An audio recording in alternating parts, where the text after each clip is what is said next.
है ना, ये सब क्या है, एक्सलरीज है। आगे है translate the given word into English.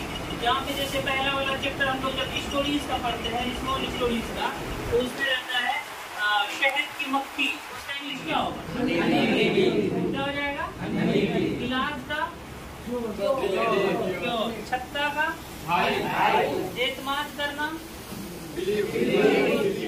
उसके बजाय सब है ना, टूटा हुआ दिल सबको पता होगा। अभी तक नहीं टूटा है किसी का। उम्मीद का इंग्लिश है ना, बर्तन, वजू। उसके बाद आगे है राइट द मिसिंग लेटर। इसमें मिसिंग लेटर भी दिया है, जैसे HA खाली जगह M है तो HAR घाम है ना, ब्लेसिंग, इस तरीके से दिया है। अब आप लोग जो है C+ का कोई क्वेश्चन देखिए।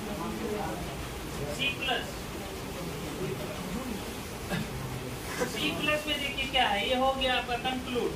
C+ में है आपका answer the following question, what is singular, what is singular, कोई बता सकते हैं इसका definition?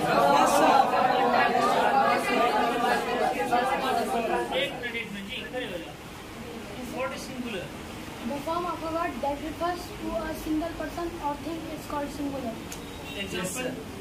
Example: chair, table, stapler, copy. Very good, एक बार इसके लिए क्लैपिंग हो जाए। चलो आगे जो है इसी तरीके से है, व्हाट इज प्लूरल, कौन बताएगा? हम बताएंगे, हम तो नहीं तुम दोनों में से कोई बताओ, what is plural? The form of a word that refers to more than one person or thing is called a plural. Very good, इसके लिए भी एक बार क्लैपिंग हो जाए।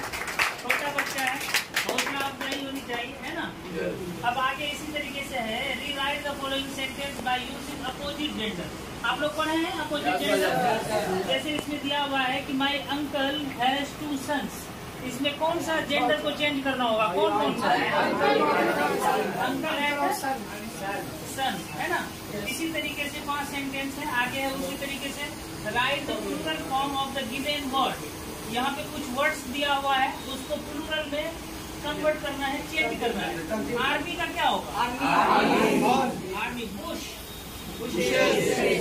कैरिकुलम, कैरिकुला, है ना।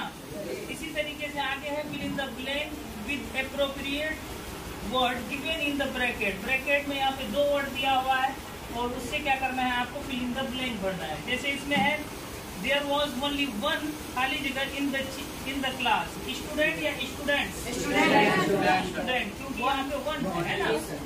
तो इसी तरीके से ये आपका C+ कवर हुआ, कंप्लीट हुआ। अब दीजिए आप B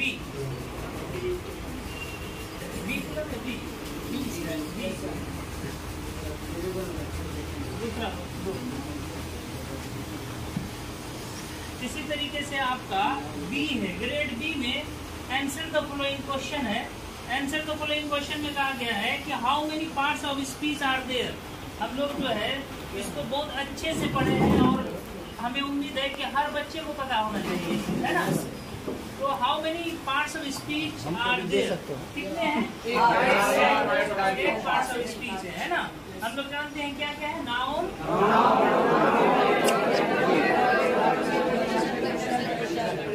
जस्ट लाइक रिवीजन है, ये सबका रिवाइज हो रहा है। बाकी आप लोग मान लो कि सीनियर हो, ग्रुप A में हो, लेकिन फिर भी आपका रिवीजन हो रहा है, आप भी यहाँ से पढ़ के ही आगे निकले हो।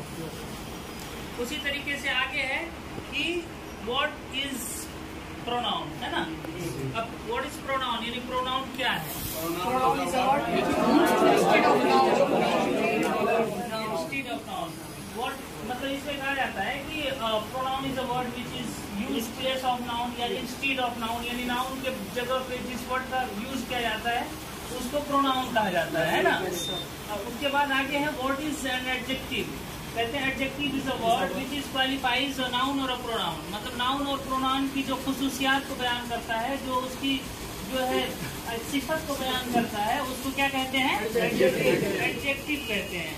ये हम लोग पढ़ चुके हैं। आंसर द फॉलोइंग क्वेश्चन उसी तरीके से दिया हुआ है कि what are kinds of pronoun. कितने हैं? There are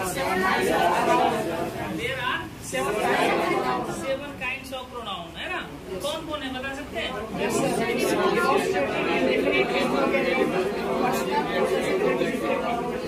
very good. आगे हम उसी तरीके से इसमें कुछ बच्चे हैं, जैसे मैं any 2 sentences using adverb. Adverb जो वर्ड है इसका यूज करके 2 सेंटेंस बनाना है, ठीक है?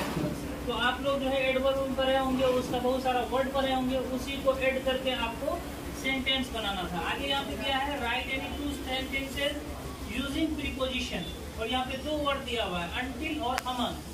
अनटिल और अमंग से आपको 2 सेंटेंस बनाना है। उसी तरीके से आगे है what are kinds of noun. Noun के कितने प्रकार हैं, है ना? आप लोग जानते हैं? कितने हैं? 5 काइंड्स ऑफ नाउन। कौन कौन? वेरी गुड, बहुत बढ़िया। आगे आपका right the 2 sentences by using conjunction. Conjunction भी हम लोग अच्छे से पढ़े हैं, लेकिन इसमें दिया है अनलेस और ऑल्दो। इसको जोड़ करके आपको जो है सेंटेंसेस बनाना है ना? आगे हम लोग ये पढ़ेंगे कि right the other form of verb. मान लो यहाँ पे डाइव है, तो वहाँ पे आगे आपको सेकेंड फॉर्म, थर्ड फॉर्म बनाना है। यहाँ पे सेकेंड फॉर्म दिया हुआ है फॉरगॉट। फॉरगॉट का फर्स्ट फॉर्म क्या होगा? फॉरगेट होगा, है ना? उसी तरीके से न्यू है, KNEW, उसका फर्स्ट फॉर्म क्या होगा? और थर्ड फॉर्म नॉन। इसी तरीके से आपका यहाँ पे दिया हुआ था first form, second form, third form, जो दिया हुआ था उससे आगे आपको बनाना था, है ना? आगे इसमें दिया गया है कि fill in the blanks with the correct words given in the bracket. Bracket में 2 वर्ड दिया हुआ, उसमें आपको 1 वर्ड चुन करके आपको सेंटेंस को मुकम्मल करना था। इतना कर लिए हैं आप लोग? इसका भी थोड़ा बहुत भी अगर कमी रहा हो, थोड़ा सा ऊंच नीच हो सकता है, कमी रहा हो, जिनके पास क्वेश्चन है वो देख करके अपना, यानी 100% इसको आप सही कर लेंगे। यानी 25 नंबर का क्वेश्चन था, 25 में 25 आपका कंप्लीट हो जाना चाहिए। हो जाएगा?